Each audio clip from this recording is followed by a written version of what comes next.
ভারতের উদ্দেশ্যে হুঁশিয়ারি বার্তা দিলেন সমন্বয়ক হাসান আব্দুল্লাহ। ভারতের বর্তমান আমাদের সাথে যে আচরণ করবে সেই আচরণ নির্ধারণ করবে ভারতের সাথে ভবিষ্যতে আমাদের কেমন আচরণ হবে। যখন পানির প্রয়োজন আপনারা পানি দিচ্ছেন না, আবার যখন পানির প্রয়োজন নেই আপনারা বাঁধ খুলে দিয়ে বন্যায় বাংলাদেশের মানুষকে সংকটের মধ্যে ফেলেছেন। যারা আন্তর্জাতিকভাবে বাংলাদেশের সংস্কারকে এবং পুনর্গঠনে বাধা দিতে চায় তাদের আমরা ফ্যাসিবাদের দূষর হিসেবে চিহ্নিত করতে চাই।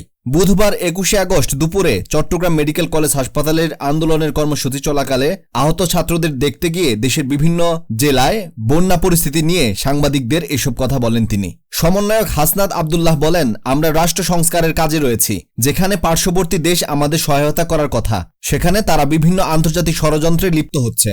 যেখানে পার্শ্ববর্তী দেশ আমাদেরকে সহায়তা করার কথা সেখানে তারা নানাবিধ বিভিন্ন আন্তর্জাতিক ষড়যন্ত্রে লিপ্ত হচ্ছে।